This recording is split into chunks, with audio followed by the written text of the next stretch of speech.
All right. Well, welcome back from maternity leave, Jenna. Jenna! Yes, I'm still alive. Yeah. They did not shoot me off into space into one of Tesla's rockets Would you or have gone? SpaceX. Would you have gone? Hell no. Really? The right If answer. Elon won't ride his own rocket, why should I? That's fair. I thought he went up in his. No. That's I the Well, other maybe guy. that was the other guy. I mean, I Yeah, think that was the ma- Bezos. Branson. That was Bezos wanting to ride Bezos his and dick giant rocket. flying penis. I think the main threat with Elon is he knows that if he goes up, there is a very solid chance they'll just leave him. Good point. Yeah. Fair enough. Yes. He but said he was rich enough to survive in space. We couldn't stop him. Right. Right. but like maybe Dr. Evil. You know, though, since he is making friends with China, oh God, we're getting political now. I'm just saying they got their own space program going, so he could, in essence, get his payloads from somewhere else Wow. if he wanted to survive up in space on a satellite. Right. Really derailed. Oh, We I haven't even gotten mean, started kick yet. him out the airlock. I know we haven't even started the show yet, and we're already So, off yeah, on we're a gonna have tangent. to nope out of that. All right. And, Is that what we're going with first? Yeah, we're gonna nope out of that. We're gonna And, nope Okay. out of that, Talk a little bit And about nope into nope. and we'll nope into nope. But first, let's run our intro. Unless Jenna had something quick to add. That's a All nope. right. Here we go. That's a nope. Nope.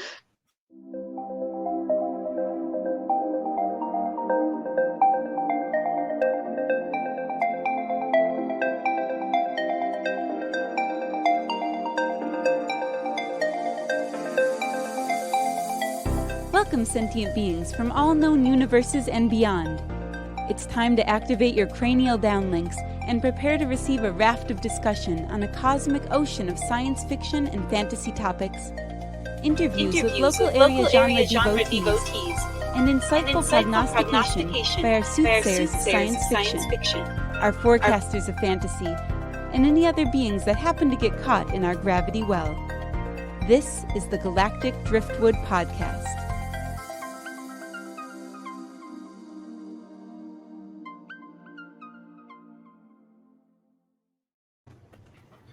All right. Here we are. Minus a member. Oh, Jenna. Jenna went back on maternity leave just that quick. Wow, she just wow. I think our maternity leave benefits are too generous. If she go back on them. We gave her 5 extra months. We're paying her the exact same as we did before. She's making as much as any of us. That Right. must No be it. cutting salary during maternity leave. Yeah. Folks, when that baby gets hungry, there's not much you can do. Well, while we wait for Jenna to rejoin, we're going to be talking about Nope. But first, welcome to the Galactic Driftwood Podcast. I'm Bill. I'm Charles. I'm Seth. I'm Chris. And I'm Stu. And And then welcome there's back, Jenna. Jenna. And Oh. goodbye, Jenna. There was Jenna. Jenna's like the alien in Nope. She's just making these random appearances. Yeah, she's up there in them clouds, Yeah. hiding in. all her divine beauty. Oh, I think she's Except back. that one cloud is not moving. There she is. God. There she is. Jenna's cloud moved. She was on the right side of the It's been a while. on Just the trying to left. figure out technology again. It's all good. I know. Anything not related to work is new again. See what happens when you have like a year's maternity leave from Galactic Driftwood. Oh God, yeah. So funny story this morning. Just because I had that moment, Aaron's got my hub where I have one set of monitors, but I can either plug in my computer when I work from home or I can have my personal computer. Yep. Taking the baby to drop her off, and I'm like, it's not working. My keyboard, nothing. I leave, I come back. He's like, you didn't plug in the hub back to your personal computer. He's like, you literally had that moment where I was like, did you plug it in? And you didn't plug it in. I was like, oh no. In your Yeah. defense, you have a baby and it is early in the morning. Good Fair point. enough. Fair. Be fair to yourself. Well, Oh. anyway, welcome back, Jenna. Yay. All right, so we're going to talk about Nope. I think everybody's seen it except maybe for Charles. I haven't. I Oh, you wasn't haven't. able to see Okay, it so you and yesterday. Charles. So you and Charles can ask the probing questions as we talk about it, in case we confuse you guys and you don't understand what the hell we're blathering about. I will say though, Seth, I'm a little disappointed in you. I think you could have gone the mask route and gone to the theater, but I get it. We're still moving in here. Oh, that's fair. We were very tired yesterday. Nope, that's fair. That's understandable. I mean, you can see behind me. Yes. Like, this is completely different than it was the last time anyone recorded this room. Right. Plus, you've been busy, sir. You've been busy. Mm-hmm. Life gets in the way sometimes. We understand. Yeah, just a bit. In fact, when I was in the theater watching Nope, I got a message from my mother that my father had been taken the emergency unit. Oh no. Oh. He's fine. He's fine. Man gets to a certain age or he has to go on the mend. I mean, I'm there. I am that age right now. Yeah. Tell me about it. Well, let's start off. Let's Jenna, since we haven't heard from you in a while, if you're game, will you want to give us a little Nope recap overview kind of a thing? So we Wow. All right. I'm like throwing her under the bus right away. So, I mean, if not, we can throw it to Chris. I mean, I just had 2 shots of caffeine, so we'll see how this goes. Okay. So scene set, we have basically Nope is the story about a struggling training, like horse training Hollywood ranch. Let me try that again. There's a family in California who lives in rural California, and they're famous for providing great horses for the Hollywood scene. Right. And they trace their lineage back to the first motion picture that was ever taken, which is of a black jockey riding a horse. And the father and the son are trying to, train one horse and get ready for a really important film, because if they get the sequel, it's going to take care of all their problems. Mm-hmm. And they're outside, and all of a sudden they hear and see things like something that sounds like screaming. And the father, super excited, played by Keith Davids, who's the voice of Goliath and has been in a lot of different films. Yes. Unfortunately dies quickly in a freak accident because they're out there and they all of a sudden hear screaming in the middle of nowhere, like far distant screaming, and stuff starts falling from the sky. And next thing you know is his father falls over on the horse. Spoiler alert. When she says stuff like keys and coins and metal just objects. Little small metal objects. Yeah. And so father's dead. I think we all know what damage a coin can do when it's dropped from an incredible height, and it picks up that speed and it hits the granddad and goes right through his skull.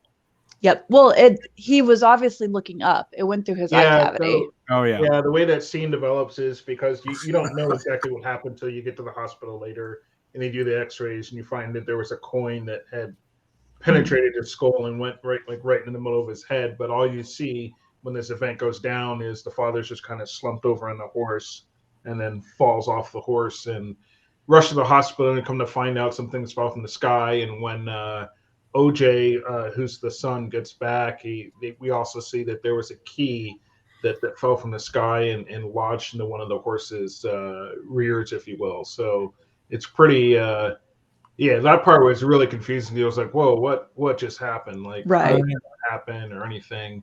And the media passed it off as like an airplane incident. Yeah, airplane loss of cargo or something. I don't know. Luggage or something. Yeah. So I think we'll get into a lot of the details, and I'll try and keep this more concise, because we definitely want to get into the meat of it, because there's a lot to talk about. So with this scene, first I'm going to give the main plot, and then I'll talk real quick about the Gordy, the monkey plot, which is kind of interlaced into this. So you have the main plot where it's about this family, because the father, who is like the last one really holding together this heritage of a horse wrangling family for Hollywood, they're struggling. Like the next scene we see is the brother OJ, because there's a brother and a daughter. The daughter wasn't there that day, and she should have been. I think. Yep, Emerald. Yep. You have OJ and Emerald. That he's trying to just film a commercial, and he's asking, don't spook the horse, don't look in its eyes, and that one of the camera guys happened to turn a mirror on the horse, and the horse kicked. They lose the commercial. Mm-hmm. So now they're in this position where we see that, OJ is struggling with his sister because his sister wants to be in Hollywood, and she had showed up late to try and help them with this commercial to sell the family, but that didn't work out. And they're arguing like about what they should be doing with the farm. And she, going home with him, finds out that this local kind of like howdy doody ranch tourist site has been bought up by this Asian actor who's known to be a child star of this hit movie called Kid Sheriff. And he sells the horse that was supposed to be in the commercial to him. And she's like, well, how many horses have you sold? 10, but I'm going to buy him back at some point. So they're really struggling. Mm-hmm. And that night when she stays over and they're talking about their dad, they see one of the horses jump out. And so he goes after it, and one of the cats, and she's just hanging out at the house. Notice all the power goes out. So all the power goes out. He's chasing the horse. He gets out. He hears the horse screaming when he loses sight of it. He doesn't know where it is. It sees it. It's gone. Power has gone out at the house. Hears the screaming horse, and he thinks he sees a glimpse of a flying saucer. He's not sure. So when he goes back and he tells his sister this, she's like, oh shit, that's it. That's the answer to our problem. Let's get the Oprah shot. Yeah, the Oprah. He says Oprah shot, but Yeah, she's like, let's get a film shot. So they go. Their plan now is to try and to save a farm, to save their legacy. They're going to get a shot of this flying saucer, and then they're going to sell it. So they go. They use what money they have left to buy all these expensive cameras, and just through a little comments that they're saying, and the IT guy at Fry's Electronics is like, figures out they're trying to catch a UFO. So he gets them to get him to come out and install the cameras, where he confirms his suspicions that they're trying to film UFOs. So he wants to get involved and starts watching their cameras as well after it's been set up for that first night. And, I don't know how much detail we want to get into this because we're going to lose a lot of conversation, but nonetheless, what the rest of the movie focuses on is them trying to capture more shots of this, the electronics guy getting involved, and ultimately them running out and, figuring out that the flying saucer is not what you think a flying saucer would be. Mm-hmm. So that sets up the main plot, which you can talk about the ending and stuff here in a minute, but interlaced throughout this, we're getting shots of a family sitcom from the 90s that the Asian kid sheriff who has bought that cowboy tourist attraction that's like rodeo. It's a little village of storefronts and things like that, and food. People take pictures out in the middle of nowhere, California, not far from this farm or this horse ranch. We have like 18 of those in Nebraska. Right. Right. So we're getting flashbacks from when he was on the scene of this sitcom that was being filmed, and they had a trained chimpanzee. That balloons went off when they were filming the birthday episode, and the chimpanzee goes nuts and starts attacking and killing the cast members. And basically everyone in the studio. Yeah. Well, you see the audience hover in behind the laugh track people who are there to watch it, like hovering behind their seats. He maims the sister like brutally. If you've ever heard of what happens with adult chimps when they hit the point where they're an adult and they get aggressive, and the types of attacks they do, it's horrific. You don't see the details, but your imagination is enough, definitely. And Gordy, who is the name of the chimp, when he kind of calms down for a moment and he sees the child who is it Jack? June? The main Jupe. actor. Jupe. So when he sees Jupe, he's looking at him through kind of like what you don't see is there's a clear plastic tablecloth, so he's not meeting eye contact directly with the kid. And he kind of sees him through there, and he offers a fist bump, and it ultimately gets shot. But it's like, in his mind, it's set up, I was spared. Can create a connection with dangerous animals. But it's a very weird interlacing of a story where a wild animal was exploited to make money on this sitcom, and it goes horribly wrong. And ultimately what we find out as we get to the end of the main plot is Jupe knows about the UFO too, and will ultimately try to exploit it to make money and continue that cycle of exploitation without realizing it. Right. So that's kind of the plot of everything set up to go. And we can get more now, I think, into how that resolves, that this family, to try and preserve their legacy, is trying to go after this UFO in this, struggling California countryside. Yeah, I reflecting back on it, thinking back, when Emerald showed up onto the scene, I did not find any real reason for her to want to stick around and find ways to save the ranch. And maybe she was only there for OJ as kind of support at that point, because for OJ, I'll touch on his whole purpose for pushing on and keeping this thing forward is that he felt his dad went through so much to try and keep this legacy going that, they owed it to him to keep doing what they could, regardless of what had to be done. And Emerald, you get the sense early on that she has other aspirations for her life, to act in Hollywood and do other things. And the whole horse trainer thing that is her side gig. She could take it or leave it. So I was actually happy to see that, like, deep down, it seemed like she really did care, because she stuck around, and you would have thought, after all the weird stuff was starting to happen, that she would have just, noped out, if you will, and left and let her brother deal with it. But she stuck around for, maybe family purposes, I'm guessing. So It was hard to kind of gauge that at first, though, because she was so kind of disconnected over the whole deal. Well, it sounded like she tried to leave at least once, right? And he said, "I'm not going. I got mouths to feed," meaning the horses in the barn, right, the next morning. Right. So she kind of resigned herself to the fact that, well, I guess I'm staying too then. But yeah, I think deep down she did love the horses too, so that she felt bad for the whole situation and whatnot. But I mean, boy, it was almost a bipolar thing with her initially when the movie started out, because she did really portray very well that she was just this disconnected sister.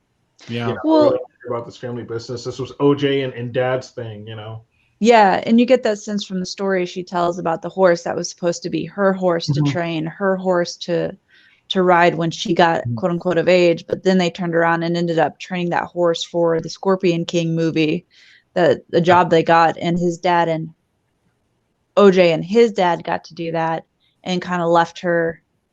Yeah, and behind. maybe she felt left out, so why should I be part of it? So yeah. What do you think of the show, Stu? Well, just in terms of a general observation, this is Jordan Peele's third film in Hollywood, and this is probably the number 3 of the third in terms of quality. But that's not a big insult, because the first two, Get Out, is probably in my top 30 or 40 movies ever made, in my personal opinion. Yeah, I was a big fan of that one, and Us just isn't too far behind. Us is a heck of a movie too.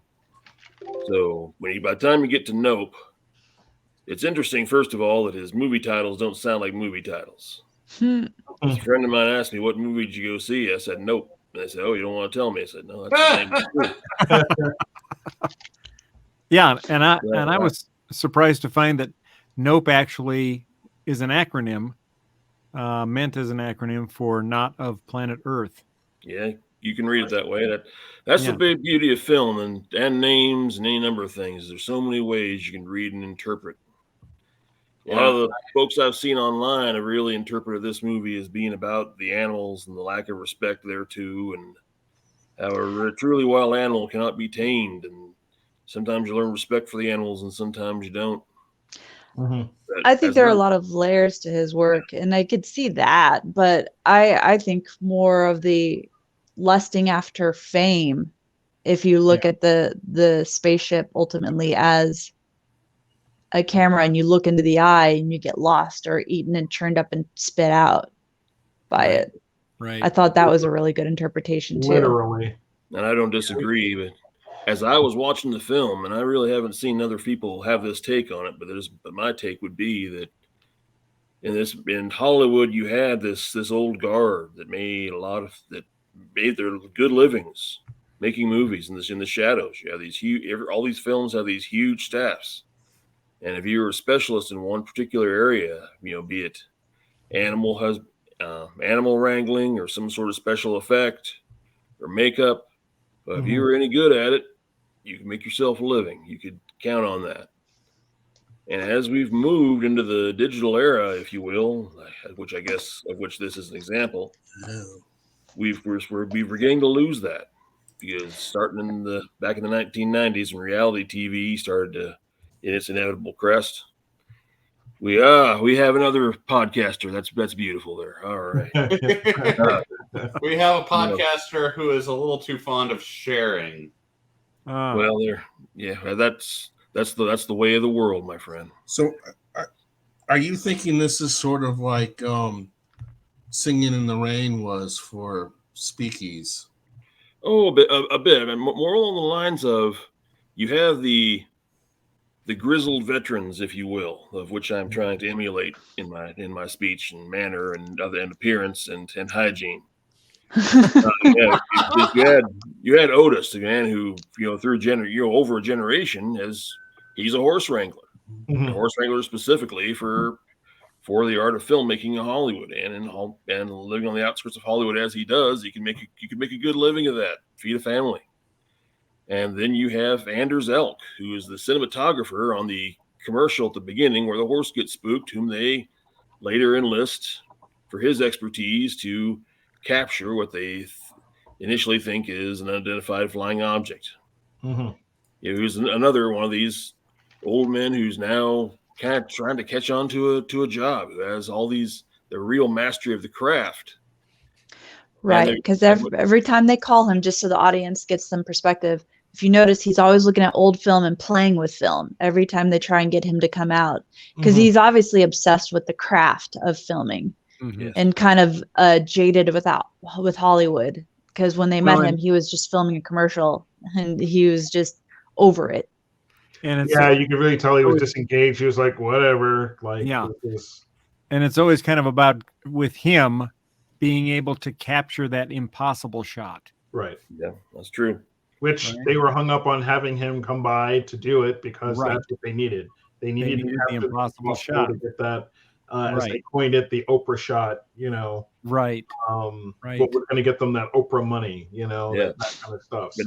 But keep in mind, Chris, this is Oprah money we're talking about here. Right.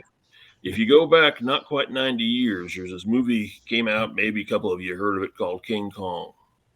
Yeah. Where you have actually a pretty similar phenomenon. You have some incredible creature out in the wild that these people want to exploit. But in this case, what they want to do is they want to make their own movie. They want to make a professional production of it. In the year 2022, well, now what you want to do is you want to make yourself what you call a viral flick. Right. You want to exploit this on the reality TV. You don't want to make your own picture. You want the Oprah moment. Right. You want the social media. You get this. They don't initially bring in the pros. They bring in this boy from the electronics store. It's got a UFO sticking out of it. Right. And that's how I'm looking at this. Really, is you have this crew of the younger generation. You've got Jupe and you've got OJ, who realize they can no longer make that kind of living off of Hollywood. Well, that Seth mentioned that we've got about 18 of these western towns. Like, and what's the name of the ranch? It's Jupe's Western Adventure or something like that out in the desert. The tourist Jupiter's attraction. Claim. Yeah. Jupiter's Claim. Jupiter's Claim. That's right. Jupiter's Claim. And you used to see those every 30 miles in the western states, and they made a good living and good profit.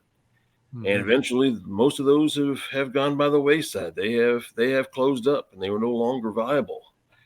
Out here in Nebraska, there's a particular attraction called Pioneer Village that, when I was a boy, was doing great business and had signs up and down the road, and people came from far and wide to see it. Buddy of mine went out and saw it 2 years ago. I'm telling you right now, you might not want to go out there.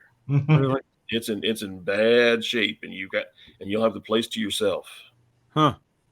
Yeah. So because these things have fallen to the wayside and form in lieu of other entertainments. So that was my take on the film. That was one layer of meaning there. Is in years past, these group of film professionals would have been saying, we want to capture footage of this to make our own movie, take it on the road like they did back in the 70s. There's a great movie called Mysterious Monsters that used paranormal footage that did very good business, made good money for the people behind it.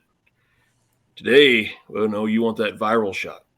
You want you want the 3 minutes of real footage that'll catapult you to some sort of fame. What you guys think was the scariest scene in the movie? And I guess we'll start with Chris on this one. Scariest for me was the stable scene. Yeah, we talked a little bit about this pre-show as Bill, and I think you were saying,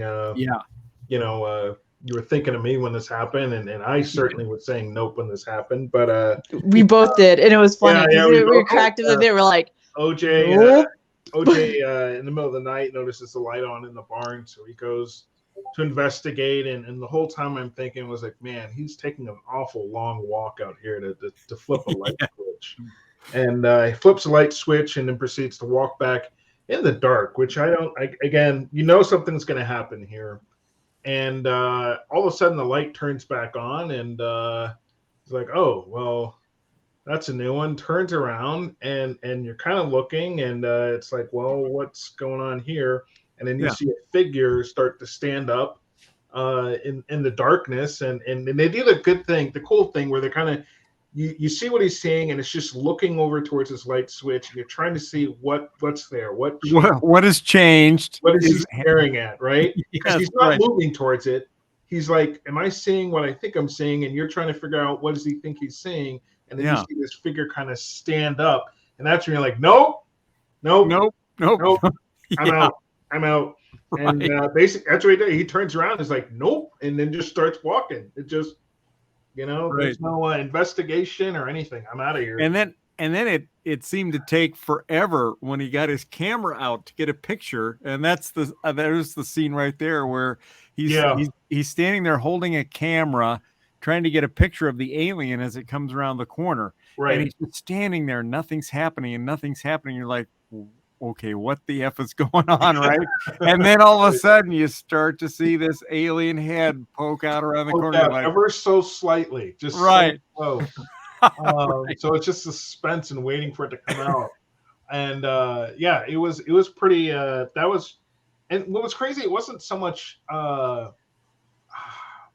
scary isn't the right word, right? It's something suspenseful, right? Right. Because you expect it to be coming, you just don't know what it is. So it's part of that thrill is the discovery of like, what is this? Is this the first glimpse at an alien? Now we come to find out that it was just a bunch of kids, playing a prank or whatever. And as I was saying, Bill, I was like, they're lucky he wasn't a gun carrying rancher. Right. They're lucky that ranch wasn't run by Jenna.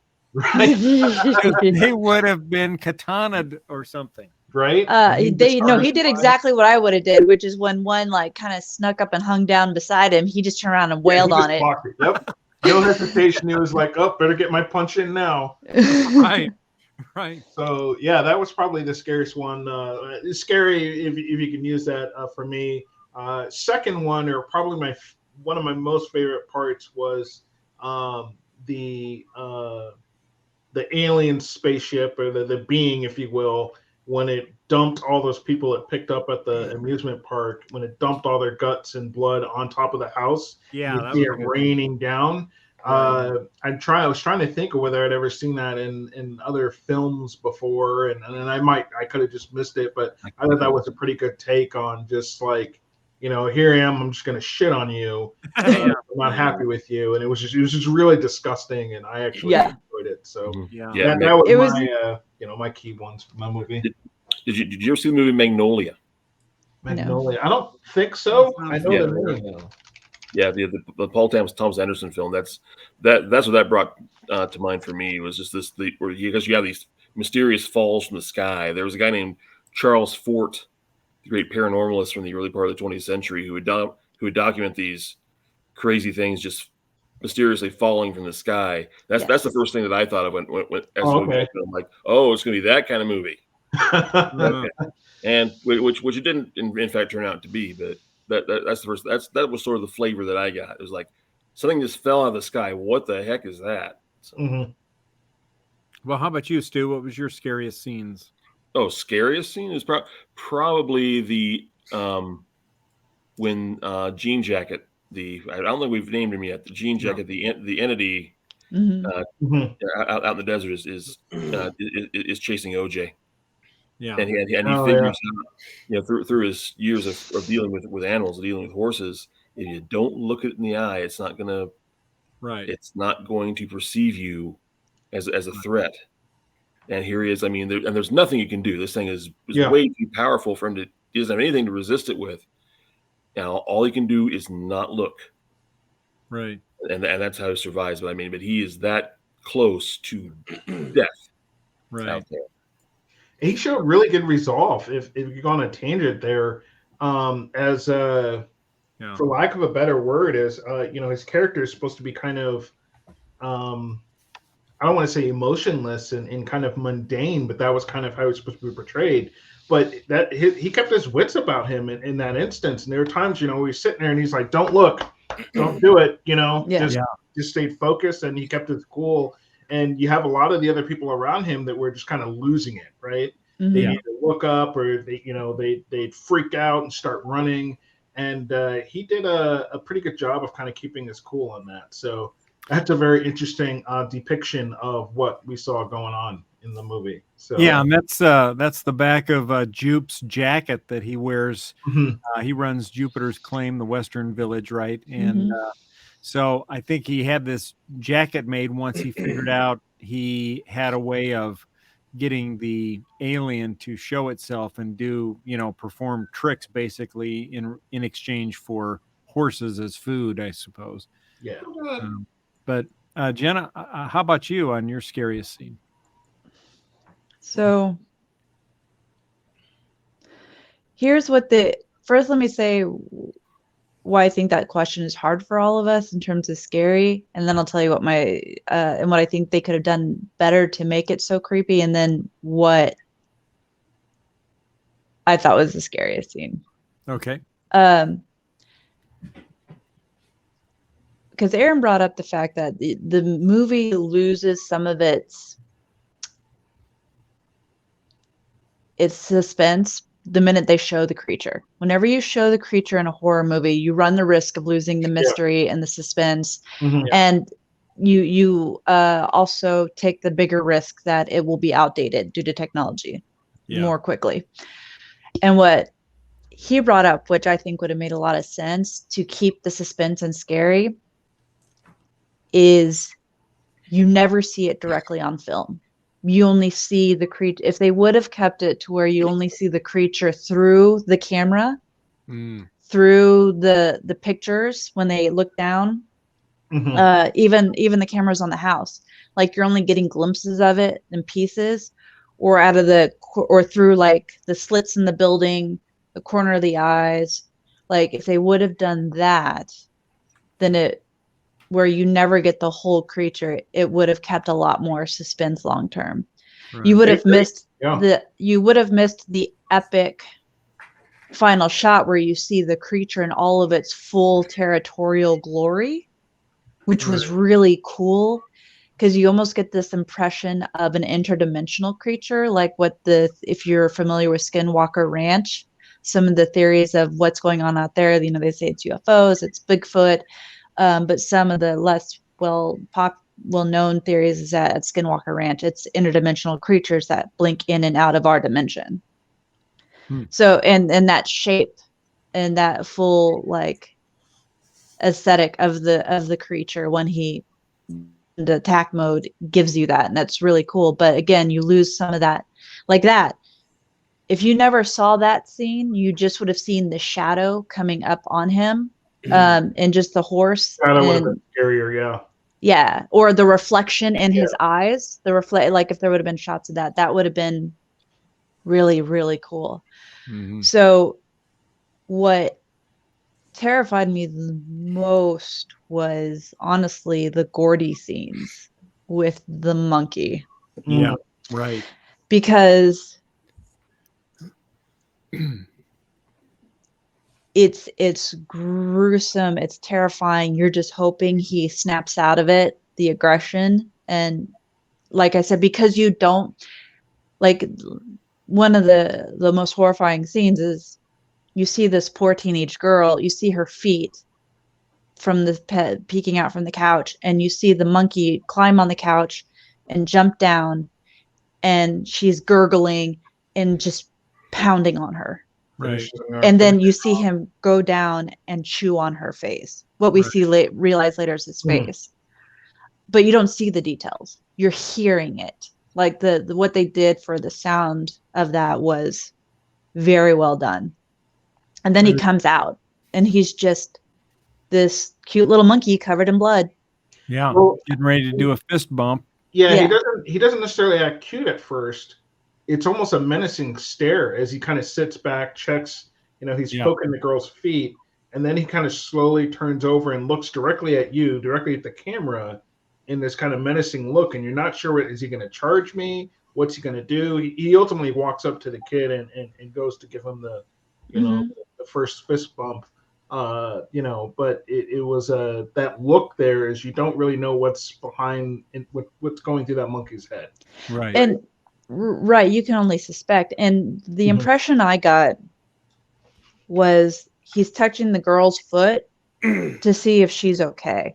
And I hate to say that, like make an assumption, because they're so powerful, they don't understand, like once they snap out of it, what have they done? And what makes me think of that is I talked to one of the gorilla keepers at the zoo.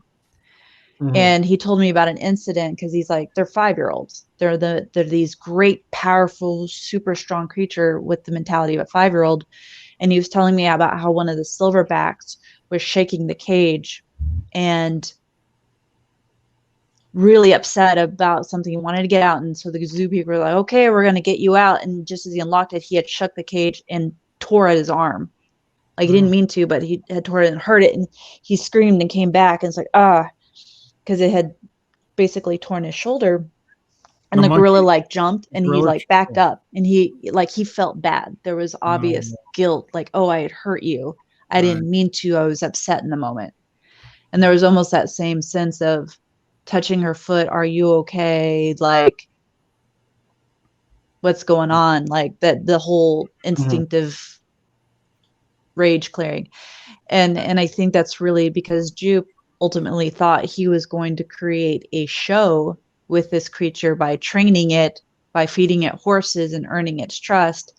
He was going to have his big payday, because both are looking for their big payday. The family wants the big payday to save their farm. Jupe ultimately wants the big payday to create something more, like for obviously him and his family. And so this first show is going to kick that off, and he's expecting it to go as planned. And you can never expect working with wild animals for it to go as planned. Right. Ask yourself, are you in a horror movie? If yes, your plan is not going to go as planned. I always live my life as if I'm in a horror movie. That way I'm never surprised when it goes awry. Bill, you have the highest luck stat of any person I've ever met.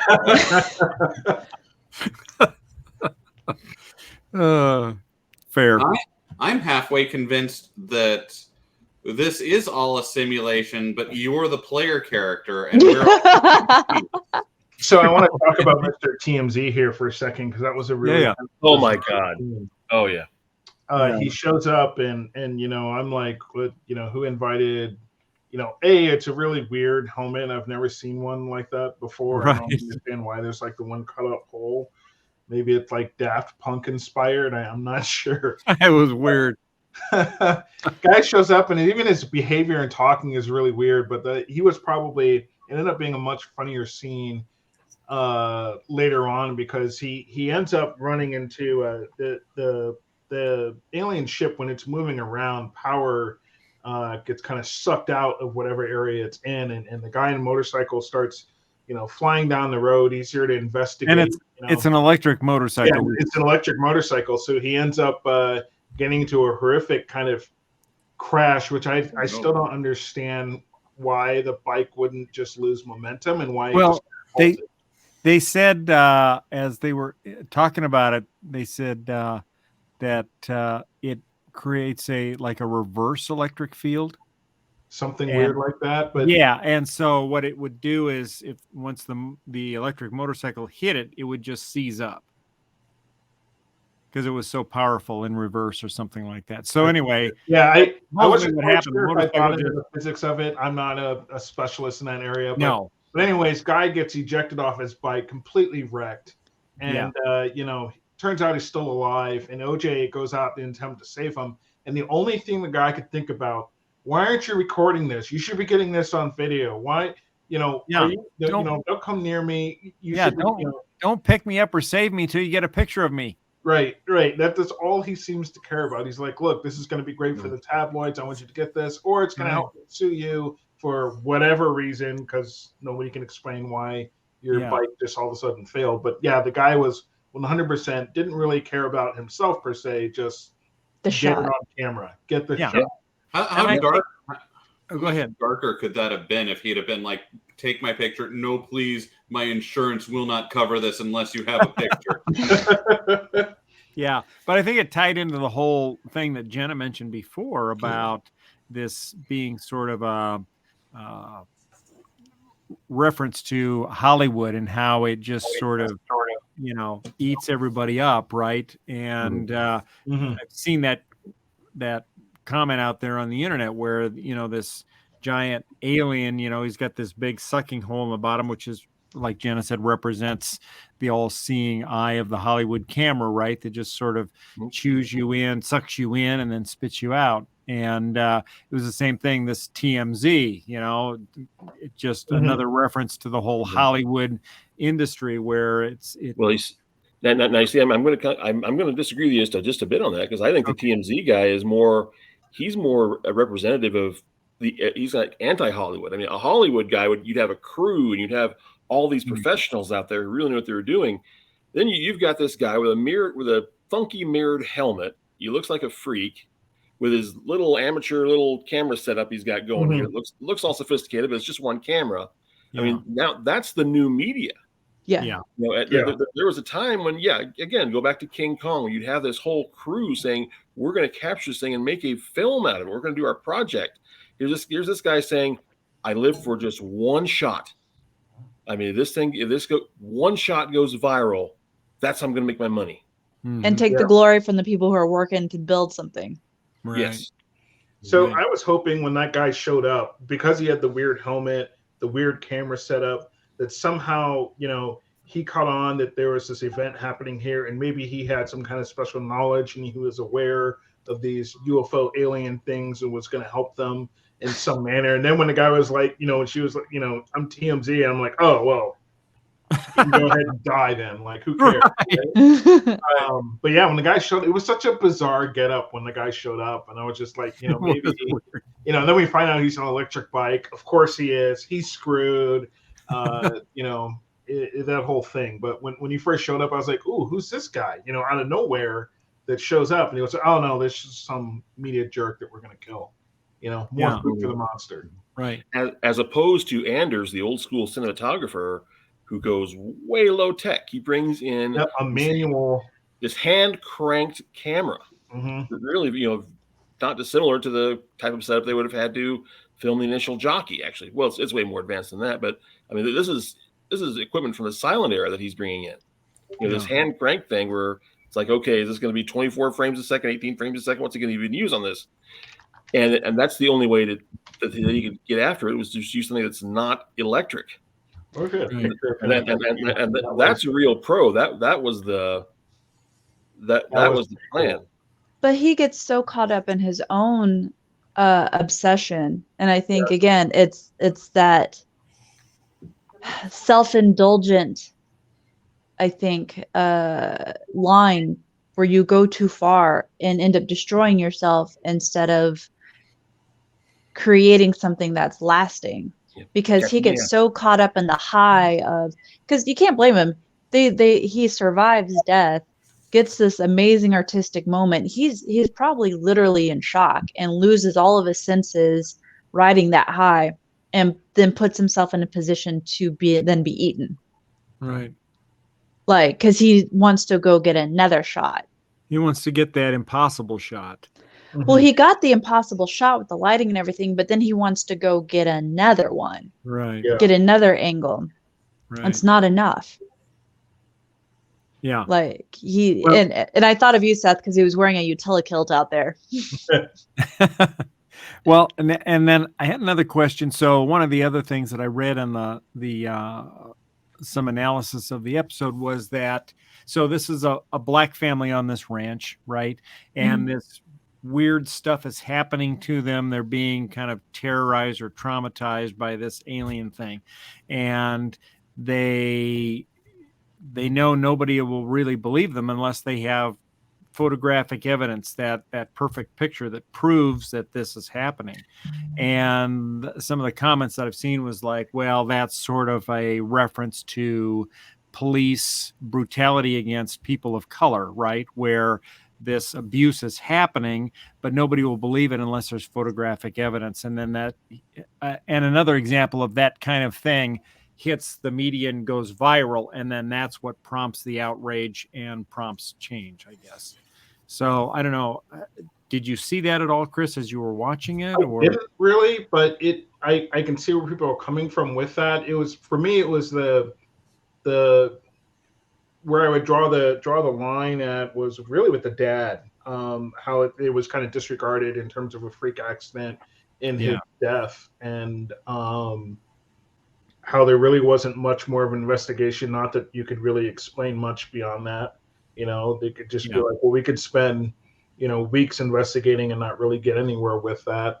Beyond that, though, needing the proof. I mean, the reality is that could go with a lot of things when you're talking about something extreme like that, like a UFO. Sure. That doesn't matter who you are in that respect.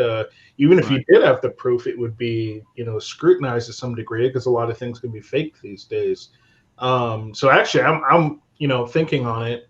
I'm wondering how they would have, how do you overcome the scrutiny over, you must have faked that picture or the video, given how good things are today, regardless of, whether they were white or black or whatever. Yeah. Anyone's going to be scrutinized over that. Heck, we can't even believe the videos of sometimes police brutality they get now, just whether it's cut or edited. The whole deep fakes and artificial intelligence, and so I think because it was Jordan's movie, they're looking for things to draw. Everything that happens can be somehow. It's all under a magnifying glass. Right. But personally, no. Okay. I didn't see that. I saw it as, he had some overarching things with, a couple of biblical verses that were in there. And, the movie starts with a biblical book out of a Hebrew Bible? Book of Nahum. And, so I think there's some overarching themes that occur with that. But beyond that, he has no real reason to go too much further in some of that stuff. This was, a creative, entertaining movie from that aspect with some, things on animal nature and nothing really more beyond that. I did think this picture that Linda has up here, I did think that was a brilliant way to determine where the alien was, the effect of the alien's electric zone as well, because as the alien would pass over the ranch, the power that's inflating these blow up figures would die, and they just fall to the ground. So you could visually see pretty much where the alien was in the sky up above you without actually having to look at it or see it, which was kind of cool, I thought. And sparing one thing for I realize we've already spoiled this thing all to heck. The actual ending of the film, just to encapsulate the ingenuity of of our protagonists, of our survivors. Where at the very end we realize that the hand cranked camera that Anders had to get the shots was not the only hand cranked camera out in that valley. Right. Alex Lee sat right there. Right. Yeah, that was a pretty brilliant way she took the creature out in the end. So, all right. Well, we're about 50 minutes in. Anybody have any last minute thoughts they want to throw out there? Jenna, anything? I was really I just had neutral expectations. Like if it was good, great. I was just getting out of the house without the baby. That's all I cared about. And I really enjoyed it. I enjoyed all the layers. I enjoyed his attention to detail, because I'm such a fan of horror, UFO movies, and Westerns, like that I could pick up on the little details that he brought in, all of that as an ode. So the fact that some people are saying it's meh, or they didn't like the pacing, I would just say give it a try. Yeah. To just go in, enjoy a good story, a what would you do type of scenario, with this idea that is really nothing real unless you get it on camera. And how terrifying is that nothing is real to anyone anymore, it seems like, unless you get it on camera, and what your experiences are if you're having bad experiences. It's that in itself is pretty terrifying. Right. Especially the fact that nobody believes it if you capture it on camera, and even then they're going to say it's not real, it's faked. Right. Yeah. So I think there's a lot there, and I think people should give it a try. Yep. Stu? Thumbs up, thumbs down? Definitely thumbs up. Definitely thumbs up. Like I said, this is probably my least favorite Jordan Peele movie, but that's really saying something, though. And that's kind of like saying James Worthy was the third best player on the 1980s Los Angeles Lakers. I mean, he's still this incredible player. I'm glad that he's kept filmmaking. He hasn't had a dud yet. He's probably the most exciting filmmaker in the industry right now. And one thing I really enjoy about him is that he is making these small movies still, the things you'd still call small. Because we've had guys like Bryan Singer who make this beautiful little movie like The Usual Suspects, and then suddenly, boom, they go to they're doing the X-Men. They're doing these $100 million, huge investment pieces. And Peele has, for whatever reason, either he hasn't gotten the chance to make the big ones yet, or he's doing this as an artistic choice. He's staying with these small, contained films.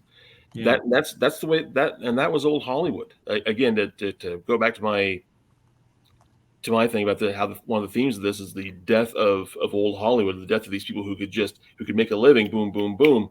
I don't think any of us can relate to just the volume of content that Hollywood was putting out back, say, before 1970.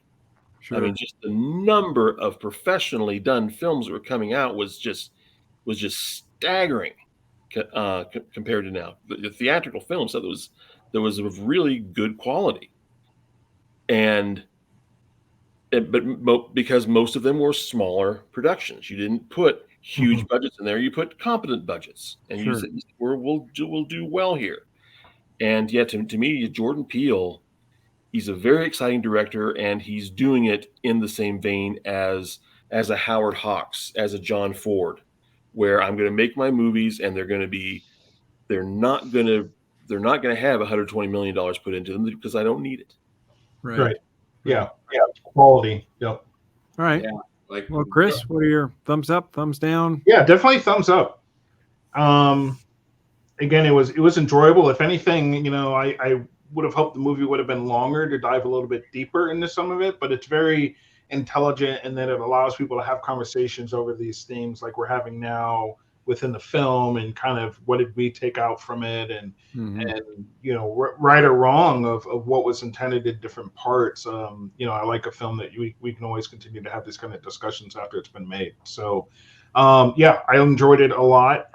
It kept me saying nope in my while watching it, and those are always good ones. And it played to a lot of good and bad stereotypes, and it was very enjoyable. So 2 thumbs up, and definitely watch it again. Nice. Yeah, I'd definitely give it 2 thumbs up as well. The only detracting thing I have to say was the trailer, where the trailer actually showed the alien, which kind of spoiled it, I think. Yeah, that was And a big part of the surprise was trying to see what the alien was, and here they show it right in the trailer. And the trailer almost made me not want to see the movie because it looked like a giant sombrero chasing people through the through the desert, right? And I'm like, what the F? But I'm glad I went to see it because I did like the show. So but all right. Well, cool. Well, thanks everyone for being on and talking. You're not going to ask Linda? Jesus. Oh, well, I could. Linda, I told him to leave me out of it because Linda's noped out. My only thing was I think it took. See, Chris said it should have been longer. I think it took too long to get to the point. So, I don't know. So you would have shortened the film? Yeah, I think it took a long time to get to the actual. I don't know. It was okay. That's the build up to the suspense. Right. Yeah. You got to build up the suspense a little bit. You need some of the background story. You got to learn about Gordy. But I mean, it was over 2 hours, so 2 hours and 15 minutes. That was long, but okay. Yeah, and that was my only real quibble with it, because personally, it's the point I still don't quite understand is that final form of the creature where he's more of a parachute, where he billows out like that. I don't know what the heck they were going for there. I can't figure that out. Yeah, I don't either. I did as I was watching, and I was just kind of like, I don't understand what I'm supposed to derive from this. I feel like they could have not gone so far off the handle on that. But Chris, come on, you're a fan of anime. It was final form. It still. I know he was so pissed off it entered its final form. Come on. You don't have to like all the final forms. I'm not a fan of that final form. Wow. What do you do? What do you do when your final form just sucks? Thank you for that, Jenna, because I'm not a fan of anime, so I wasn't quite sure what the final form situation was. But part of it, I mean, because they had irritated that much by having it shoot up that barbed wire. And that's what I was thinking, is that the barbed wire was sort of like the balloons popping to the chimp, in that it changed into this hyper aggressive mode, and at that point it was going to destroy anything, which it did. It took out the house, took out like a lot of different things. So all right, well, cool. Well, thanks everybody for weighing in, and I hope you'll all join us for our next show. We're going to be talking about the movie Prey, Prey. It's not a religious show, I assure you. And Pray love. Pray love slash. Yeah. And I think all of us have seen that one, right? Has everybody seen that one? All right, cool. So that should be a good discussion. So I hope you'll tune in and watch us. Until then, take care and have a good week. We'll see you later. Bye-bye. Bye.